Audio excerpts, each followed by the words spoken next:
At 9:17 in the morning on December 7, 1941, a quiet detail on the flight deck of Akagi told a story no one there could see.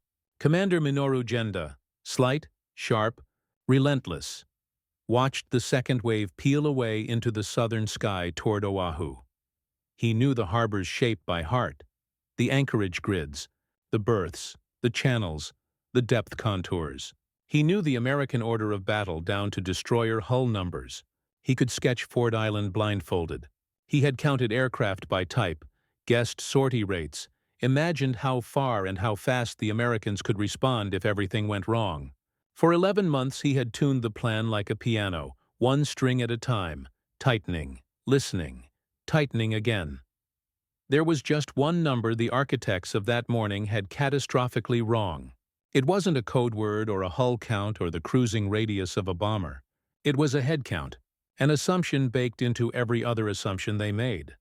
Tokyo believed that by December 1943, the United States Navy would total about 13,070 officers and 296,000 enlisted men. That figure looked sober, conservative, even generous through Japanese eyes. It matched how a Navy should grow, carefully, methodically, with training pipelines that took years and strict standards that filtered most applicants out. When they finally confronted reality 2 years later, the ledger read differently. The actual picture for December 1943 was 219,279 officers, 472 officer candidates, and 2,034,343 enlisted personnel, for a total of 2,374,094, an eightfold gap between what they planned against and what existed in the world that did not care about their plans. Information had not been the problem. Understanding was.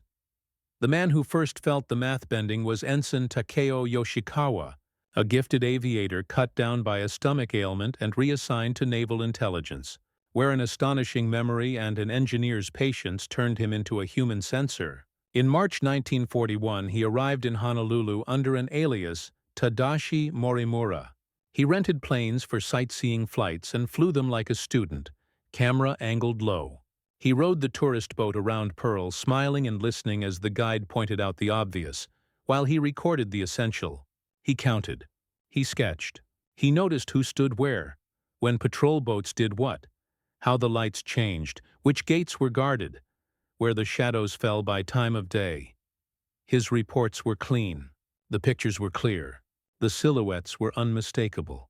The problem wasn't his eyes. It was the lens back in Tokyo. Staff officers took the raw counts, this many carriers, that many cruisers, and mapped them to manning tables derived from Japanese practice. A fleet carrier for them meant about 1,500 sailors plus a tightly selected air group. A destroyer meant a lean complement. Support ships ran with the minimum necessary for wartime economy. They assumed the Americans ran their ships the Japanese way.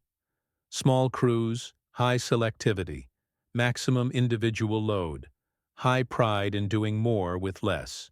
They projected themselves onto an enemy that wasn't them. Mirror imaging is the deadliest easy mistake in intelligence because it feels like professional judgment. It also flatters pride. It says the difference between you and your enemy is a matter of will and skill, not scale and systems. If you are excellent, excellence is all that matters. If you are elite, elites decide history. The Imperial Japanese Navy was built on that creed. It trained elite crews for exquisitely engineered ships. In a culture that prized the craftsman and the warrior, this fit. Quality over quantity wasn't a slogan. It was the spine of the institution. Officers rose over decades. Sailors were filtered and polished. The Navy did not recruit masses and teach them to be sailors in weeks. It made sailors over years, then made them better. It didn't use reserves at scale. It didn't lower the bar because war asked politely. Its solution to shortage was to demand more from the chosen few. So when analysts in Tokyo took Yoshikawa's counts and multiplied by Japanese manning standards, the result felt not just plausible, but correct. It reinforced doctrine. It supported plans already maturing on the calendar. It said, "Our edge will be decisive because their edge does not exist." Inside that confidence sat an organizational weakness that didn't announce itself in memos. Intelligence wasn't a prestige shop in the Japanese Navy. It was a supporting function to operations, a field that didn't make careers by telling admirals their instincts were wrong. When intelligence fit the plan, it added gloss. When it didn't, it raised questions and friction. Friction lost to tempo. Tempo won wars, or so they thought. The first friction arrived in May 1942 and looked like an accounting glitch. In the Coral Sea, reconnaissance reported 2 American carriers, so perhaps 4,000 sailors with air groups and escort ship complements measured the Japanese way. But voice snippets and call sign patterns on the radio net told a busier story. Multiple task group commands, a stout ring of logistics ships supplying fuel and ammunition underway. More screening craft than doctrine suggested for just 2 flat tops. Post-battle estimates put American personnel in the operating area between 7 and 9,000. That didn't match the models. It didn't even match common sense if you assumed Manning looked like yours.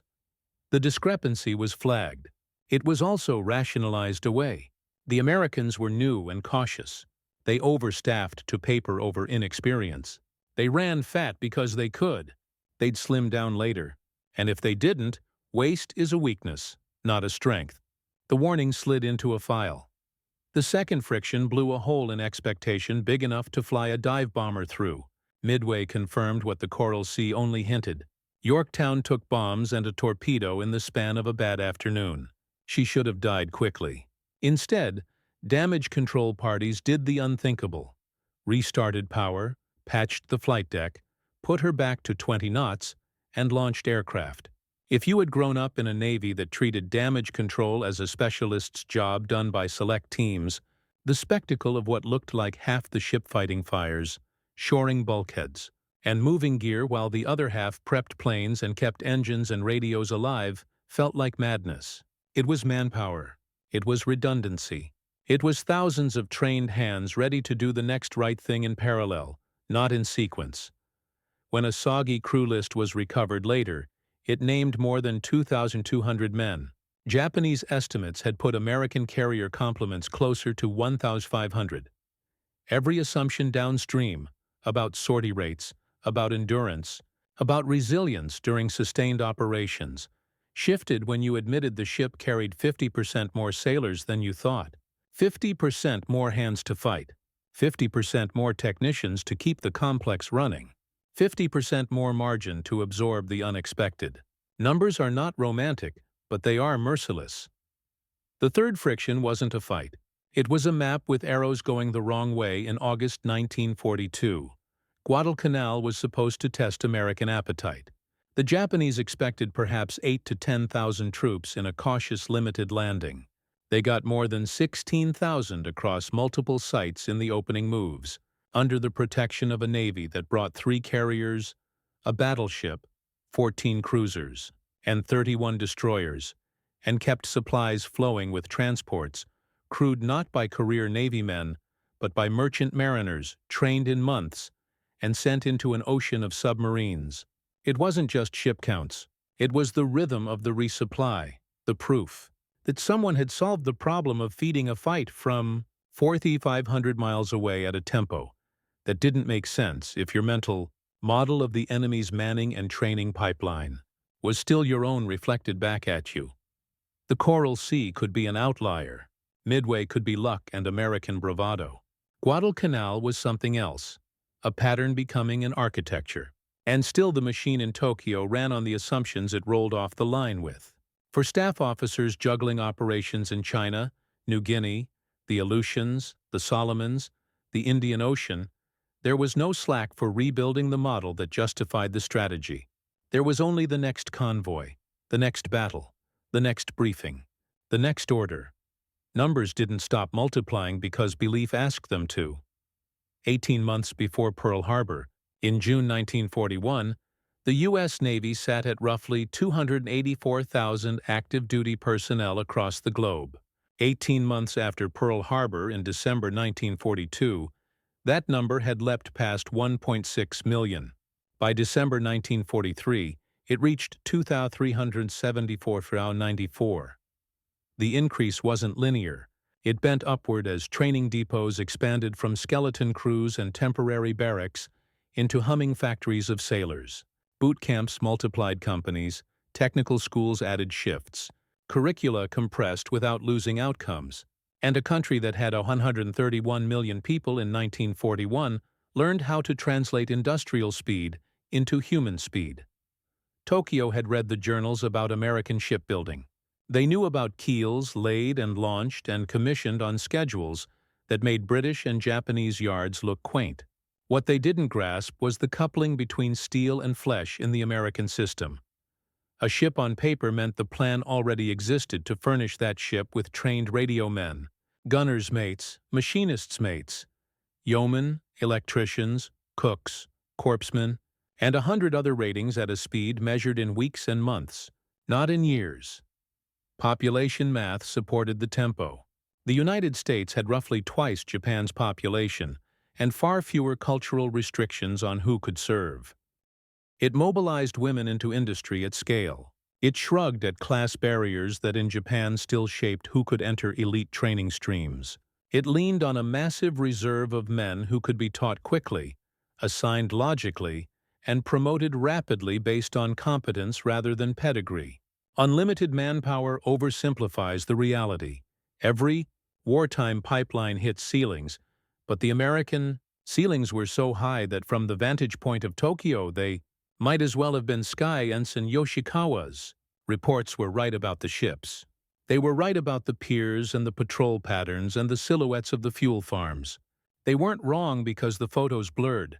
They were wrong because the analysts behind the desk only understood what those ships meant, in a world where training a sailor was a craft and a right, not a process that could be scaled with industrial discipline and organizational ferocity. They had the inputs. They mismodeled the outputs. In early 1943, the unease reached Isoroku Yamamoto, who understood America better than most Japanese officers because he'd lived there. Harvard studies after the last war, attaché duty in Washington, long dinners where you listen because that's the work. The reports crossing his desk didn't add up to the numbers he had expected. Either the Americans were stripping the Atlantic bare, which the U-boat campaign suggested they were not, or pre-war personnel estimates were fantasy. He asked a question the institution didn't want to answer. Which was it? In a compartment inside Naval General Staff, a small group began to rebuild the model from observed facts. They counted the ships in the Pacific by type and theater. They translated those hulls into minimum crew complements using captured manuals and prisoner statements. They added what they could hear in the Atlantic: convoy escorts and carrier support for amphibious operations. They pulled training schedules and shore establishment estimates where they could. They did what good analysts always do when the map is wrong. They quit trying to correct the old map and drew a new one from scratch. The preliminary tally passed 850,000 personnel without touching the training pipeline. When they applied American manning standards to the observed fleet, the estimate climbed to 1.2 million. Then signals and interrogations added the rest. A young radio man captured after a night fight near Kolombangara described Great Lakes in Illinois, pushing thousands of recruits a month through 8-week boot camps and shipping them on to technical schools. He spoke of other facilities he had friends in, similar in size, similar in tempo, scattered around the country like generators feeding a single grid. The interrogator had him repeat the numbers. They didn't make sense if you began with "how we do it." They made perfect sense if you began with what the Americans are doing and can do at scale. From the Atlantic, a German U-boat commander's report drifted over in an intelligence exchange. He had observed destroyer escorts operating with crew complements 50% higher than equivalent Japanese vessels. The displacement wasn't much different. The staffing was. It matched the carrier lesson, the Coral Sea radio net, the Guadalcanal convoys. It matched the sight of a Navy running ships with redundancy, not waste. Redundancy tuned for survivability, for continuous operations in heat and fatigue, for plugging gaps without pausing the mission. In September 1943, the working group's draft was ready. In November, the estimate was formal. American naval personnel currently around 1.8 million, headed toward 2.4 million by mid-1944 if trends continued. If you insisted on caution, you could shave the numbers. If you insisted on reality, you absorbed what the numbers implied. Those implications were total. With those numbers, the Americans could run multiple task forces at strength in the Pacific while preserving full convoy protection in the Atlantic. They could rotate crews without leaving holes. They could afford damage control teams that looked like overkill until the ship lived. They could absorb losses that would cripple any other navy and treat them as pauses, not endings. They could garrison the islands they took and keep garrisoning the ones they were about to take. They could run the war not as a one-front problem but as many simultaneous problems, solved every week.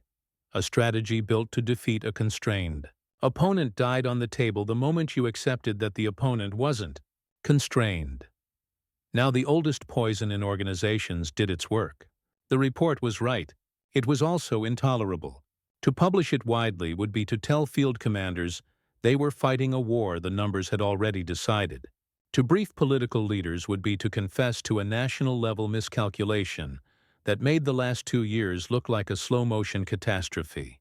To tell the emperor would be to admit a sin against the premise of the war itself. So the document was stamped, compartmented, and buried inside a handful of desks. The quiet updates would filter into planning where they could be smuggled. But the old assumptions would continue to steer operations because no one at the top could afford the consequences of a truth that undercut everything the nation had committed to. By December 1943, the ledger didn't care about the memo routing slip. The U.S. Navy's actual strength was 219,279 officers, 128,472 officer candidates, and 2,034,343 enlisted, 2,374,094 in sum. The estimate Japanese planners had carried into war, 296,000, had become a number in a story they preferred to believe, not a fact in the world they had to fight in. It is tempting to stop here with a verdict. Arrogance met arithmetic, and arithmetic won. But the deeper lesson matters more because it travels beyond one war. Japanese analysts had what they needed. They lacked the institutional permission to learn from it when the learning hurt. They had photographs and intercepts and first-person statements and the observed behavior of ships at sea. They couldn't convert inputs into truth because conversion required admitting that their model of how a great navy functions under total mobilization was wrong. Pride disguised as professionalism is the enemy of adaptation, and numbers have a way of making pride look small. Pause and hold the two pictures. On one desk sits a strategy that assumes an American Navy able to man 40 major combatants in the Pacific and little more. On another sits a reality that puts 15 carriers plus escorts and logistics into a single task force, while a second fleet does chores in Europe, and a third line of factories graduates new sailors every Friday. In one world, you can win quick and hold the perimeter until the enemy tires. In the other, your perimeter is a calendar, not a defense. The story isn't that the United States had better sailors or better ships, though in many cases those things were true. It's that it had more sailors and enough ships because it had built the machine to produce both, and built the organizations to train, assign, and replenish at rates that make sense only if you've committed the whole country to the enterprise and designed for that from the start. Quality mattered. Quantity decided. There's a phrase intelligence officers use when they're being honest with themselves. The map is not the terrain. In 1943, a handful of officers inside Japanese naval intelligence redrew the map to match the terrain. And then they filed it where the terrain could not reach the men making the next set of decisions. The mathematics didn't care. They rarely do. The Americans didn't just build ships. They built a way to create sailors as fast as ships demanded them. If you want to understand why the math bent the war, start in places with names that sound unremarkable until you count what moved through them. Great Lakes in Illinois, San Diego in California, Sampson on Seneca Lake in New York, Farragut carved out of Idaho pines, Bainbridge along the Susquehanna. Each was a city of uniforms, a clock that never stopped, a pipeline where civilians handed over their haircuts and names, and got back a rating and a destination.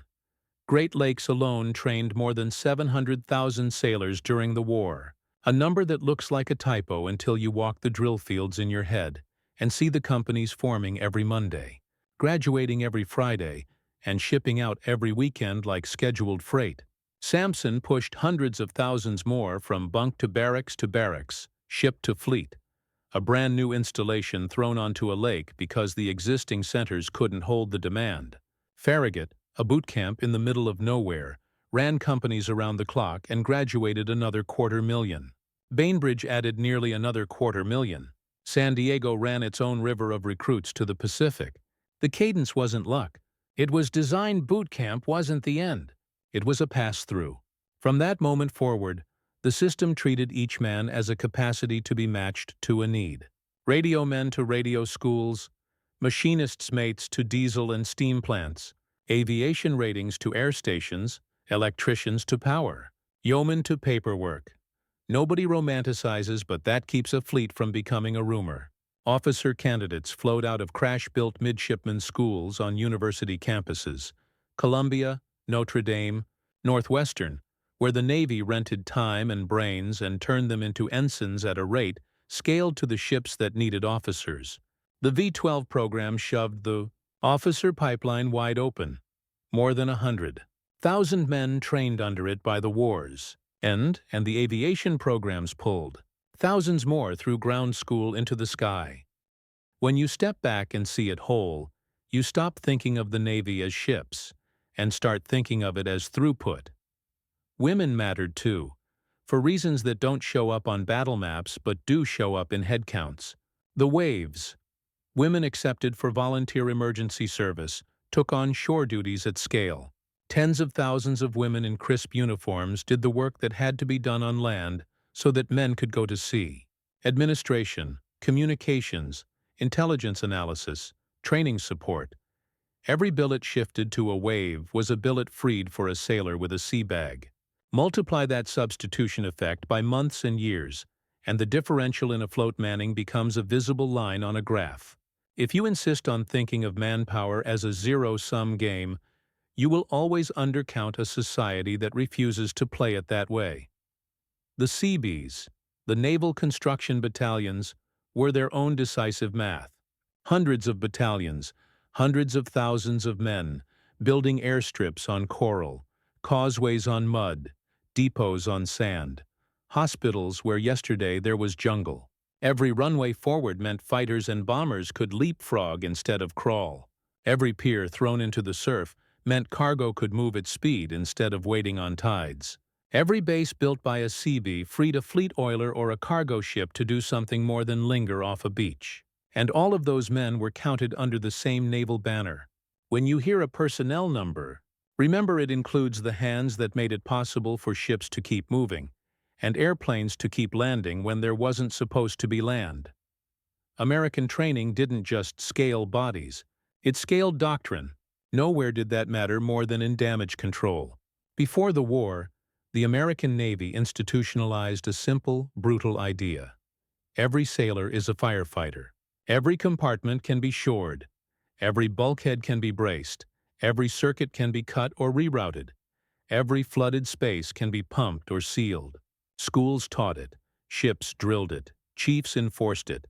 And captains graded it with a fanaticism that looked excessive to anyone who hadn't watched oil fires lick along a companionway. You can see the doctrine written in the survival stories. Carriers that should have gone dark and stayed dark lit up again, because whole watches had been drilled not to panic when heat climbed and visibility vanished. Cruisers made it to dry dock because sailors who had never thought of themselves as carpenters became carpenters for as long as it took. On paper, you can run a ship with lean manning, the way the Japanese did, the way their doctrine said you should if you prize efficiency and selectivity. In battle, lean manning means every hand already has 2 jobs before you ask him to have a third. It means the damage control party is a handful of specialists who can be heroic and still be overwhelmed because fire and steel do not respect heroism. American manning looked wasteful to anyone counting peacetime billets against peacetime budgets. In war, the redundancy proved itself in hours. Yorktown isn't an outlier. Enterprise took hits and kept fighting. Franklin lived with a wound that should have killed her outright because trained hands, in numbers, refused to let a ship die. That isn't romantic.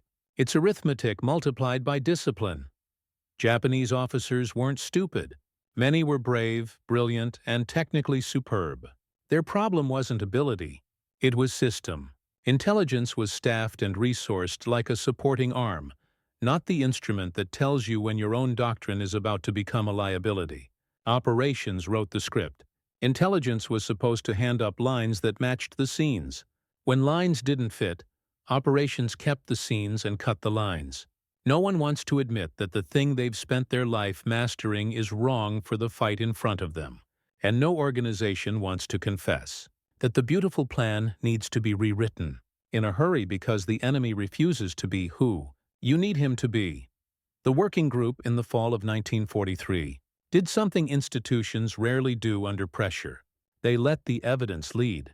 They counted hulls the enemy actually had, not the ones they believed he should have. They assigned manning based on captured manuals and interrogations that matched what they saw at sea, not what their own tables said was ideal. They added up the quiet numbers, the training camps, the midshipmen's schools, the technical programs, the shore billets, and accepted that those numbers were not theoretical. They described a system in motion. They tried to give their Navy a new map. The map was accurate. It was also radioactive. To show it to everyone was to undercut every speech, every plan, every promise. So the map went into a safe. The old map stayed on the wall. The consequences of that decision show up in 1944 like a time-lapse sequence of a city going bright. Watch the marshals fall to a method that looks less like war and more like a project plan executed by people who know exactly how many hours a job will take and who will do it on which day. Watch the Marianas, Saipan, Tinian, Guam, taken not in a rush of passion, but in a steady push that never looks exhausted, because behind every exhausted unit stands a rested one, and behind that one stands a replacement. And behind that replacement stands a depot that doesn't have the word empty on any shelf. Watch the battles change shape because the Americans no longer fight in order to make time. They fight because their calendar told them to be there that week. The Battle of the Philippine Sea is remembered for airplanes falling in numbers that gave the day a cruel nickname. The deeper note in that battle is the size of the force that came to meet the Japanese. 15 carriers under one task force banner, 7 battleships, 21 cruisers, 69 destroyers, a logistics fleet to feed them and arm them, and keep them in the fight day after day. You can treat that as hardware, or you can see it as payroll. Roughly 70,000 men moved with that strike force. 70,000. That's not a detail. That's the point. With those numbers, you can fight today and tomorrow and the day after because you can rotate crews within the ship and between ships, because you can sustain a sortie rate that makes the enemy feel like you do not sleep, because if you take losses, you do not telegraph weakness in the pause afterward. You launch again because you can. Japan couldn't match pilot throughput by the middle of 1944. The reasons begin at the refinery and end in a cockpit. Fuel scarcity meant training time fell when it needed to rise. Combat losses in 1942 and 1943 had killed more than pilots. They had killed the instructors those pilots would have become. You can order men to be brave. You cannot order an institution to rewind the clock and replace its best mentors in a year. The United States could keep flight schools humming because it had fuel, engines, parts, and men. It could keep carriers staffed with air group personnel because those schools stayed open at capacity. It could keep the pilots flying because it could rotate them home to instruct a class that graduated before the men they had just trained died on a mission. That feedback loop is manpower as strategy. A recurring comment in any discussion of wartime headcounts is whether Marine Corps numbers are inside the totals. It matters for historians. It doesn't change the logic. The Department of the Navy oversaw both the Navy and the Marine Corps. The system trained and moved people where needed across that line. In practice, the pools fed each other's requirements because the tasks were joined. Marines took islands, Navy ships got them there and kept them supplied. Naval air covered the beach. Marine aviators flew off carriers. The finer points of accounting won't save you when the difference between your estimate and reality is measured in millions. The Germans, professional skeptics about their enemies until reality made them believers, sent home reports that read like postcards from the future the Japanese didn't want to visit.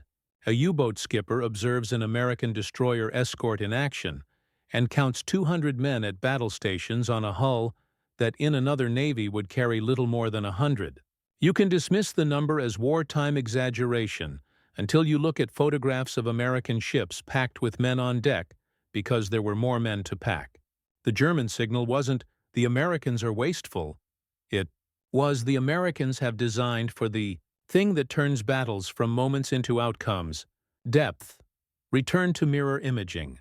And you see why the Japanese mind didn't accept the numbers even when they were written on the page. In their model, efficiency and professionalism were moral virtues with battlefield consequences. They weren't wrong to believe that. They were wrong to believe those virtues made mathematics irrelevant. A doctrine that puts the best men in small numbers into exquisitely crafted machines can be devastating, so long as the enemy cannot simply replace his losses faster than you can replace your aces. Quality over quantity isn't a lie. It's a half-truth that becomes a lie when the ratio gets too ugly. By late 1943, the ratio was ugly. By mid-1944, it was terminal. That word is harsh. It's also precise. Terminal means the patient can fight and even rally, and even bloody the enemy and even win days and engagements. A destroyer screen that finds its torpedoes. A flight that breaks up an attack. A night action that leaves wreckage glowing on water. Terminal means none of that changes the end because the disease is arithmetic and the treatment is beyond your means. Consider logistics because logistics is simply manpower shifted in time and space. The Americans created underway replenishment as a habit, not a stunt. Oilers fueling carriers while they held flight operations, ammunition ships coming alongside at speed and swells that would make a landsman sick, repair ships doing work at anchor that would once have required a tow to a yard halfway across an ocean. Each of those ships carried complements in the hundreds. Each of those complements were trained in specialties that existed because the Navy decided it would not pause. If you stood in Tokyo and looked at that moving assembly line on the Pacific and told yourself that men and material like that had to be scraping the bottom, you could keep your courage up for another week. If you stood in an American war room and looked at the schedule for next month's convoy of replacements, you slept well. There is another part of the story that only reveals itself when you think about shore establishments as combat multipliers. The Americans put hospitals where they were needed and filled them with trained medical staff who could turn human wreckage into fighting men again in months. They put depots within flight range of the next operation so that flying hours stayed high. They put training detachments on ships so that learning happened on the job, which meant replacements assimilated into crews as if they had been born aboard. You can call that bureaucracy, or you can call it the way you make large organizations fight as if they were smarter than the sum of their parts. Japan's admirals knew courage. They knew seamanship. They knew what a fleet looks like when it sails proud. They did not know how to pull a nation through the technical and managerial contortions required to staff a naval service at 10 times its pre-war size in under 4 years. The war asked for that. They answered with what they had. The part of this story that hurts the most when you sit with it is not that Japan miscounted. It's that once the counting improved, the machine could not turn. A report whispered that the numbers were off by a factor that ends wars. Leaders read it. They did not act on it because acting on it meant acknowledging that the strategy that had already cost so much was wrong in premise. So they tightened the perimeter and husbanded fuel, and concentrated for the decisive battle the Navy had always believed in. The decisive battle came. It did not decide what they hoped. If you want to draw lessons from this beyond the war, take this one. Models are not neutral. They are expressions of what an organization values, disguised as predictions. The Japanese model of what a Navy should be predicted an American Navy that would behave like that model under stress. It did not. When evidence accumulates that your model is wrong, The easiest thing in the world is to interpret the evidence as an exception. Exceptions pile up until they are the rule. By then, you are fighting to defend the model, not to win the war. Numbers are not without nuance. When you see 2374.94 for December 1943, you should ask what that includes. Reservists, officer candidates, shore staff. You should ask how those categories convert into fighting capability. You should ask what percentage is deployable at any moment. Those are the right questions. The wrong question is the only one the Japanese had time for after 1941. Does this number match what we would do if we were them? If you find yourself asking that, stop. You are halfway to losing. By early 1944, the Americans had the slack to be wrong tactically and recover, before the enemy could exploit it. They had the slack to try new ideas and fail, and try again because they could fail without risking collapse. Slack is not a luxury in war. It is a weapon. It is the ability to endure friction without losing momentum. It is the part of your head count that doesn't look like a gun until you need one, and there it is. It is the reason a carrier with fires on the hangar deck can still launch fighters at dusk, because the chaos on the scene does not extend to the system. Admiral Shigetaro. Shimada read the working group's numbers and grasped the implications. He also grasped the politics. If you brief the fleet, you risk morale. If you brief the cabinet, you risk your own position. If you brief the emperor, you risk the story that has kept the nation moving. He chose the file drawer. He was not a coward. He was a man inside a machine that could not accommodate a truth that undercut its reason for being. What would a different choice have looked like? There were no magic paths to victory. There were choices that would have saved men and made defeat less catastrophic. With realistic estimates of American manpower, the Navy could have shifted earlier to sea denial, submarines and night surface raids in choke points, husbanded aviation to contest only critical strikes, avoided decisive fleet action that traded away irreplaceable pilots, and focused doctrine on the attrition of American logistics at the margins. Even then, oil, industry, and numbers were against them. But you fight the war you can fight, not the war your academy taught you to love. Meanwhile, the American machine kept making sailors. Men who had been pushing brooms in high school hallways in 1941 found themselves operating radar sets in 1943 and teaching radar in 1944. A kid who learned to swab, a deck and lash a line in boot camp learned to shore a bulkhead in his first month aboard and learned to troubleshoot a generator in his second. Promotions came fast for competence, because the system prized competence where it touched the mission. A chief who knew his business could rule a compartment like a kingdom, even if he had worn civilian clothes 6 months earlier. That is not just a story. It is a description of how organizations survive acceleration without tearing themselves apart. There is a derivative lesson here about humility, the one that showed up in the comment a viewer made after hearing this story. Having information is not the same as understanding it. Understanding, in institutions, is permission to change behavior. You do not understand a number until you let it change what you do when the stakes are high, and the habit is strong, and the calendar is unforgiving. The Japanese Navy had information. It had enough of it. It did not have the permission structure to let that information change what mattered. From the deck of a Kagi in December 1941 to the blue horizon west of the Marianas in June 1944, the gap between estimate and reality widened into a chasm you could only cross by admitting you had been wrong at the beginning. The Americans moved across the ocean without ever having to look down because their bridge was numbers laid straight. The Japanese looked down and saw water and called it honor and courage and resolve and sailed anyway. They were not wrong to value those things. They were wrong to think those things could add like numbers. By the time the carriers of Task Force 58 launched the strikes that wrecked Japan's remaining carrier aviation, the question was not whether the Americans could do it.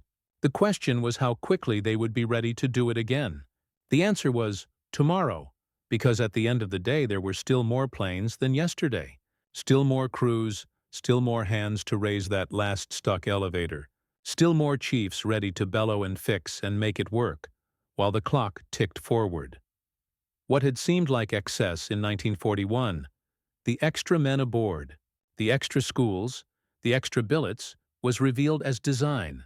It is a strange thing to say about war, but the United States engineered its way to victory at sea by treating people as capacity to be built, assigned, rotated, and replenished with the same intensity it applied to steel and oil.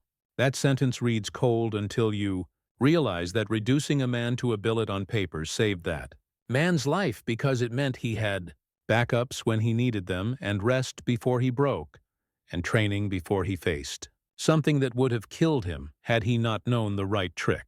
It is not dehumanizing to be part of a system that keeps you alive. It is respect at scale. From Tokyo's point of view, all of this must have felt like a slow horror. Every time a carrier group was reported sunk, another one showed up on a chart like a magician's duplicate. Every time a convoy line was raided, two more lines appeared. Every time reconnaissance plotted an American buildup on a small island, another island lit up with cargo docks and fuel drums and the flat gray rectangles of newly poured runways. Challenger after challenger was beaten, and the game did not end because the Americans were not playing a game whose rules were finite. They had discovered the rules of a different game and played that one instead.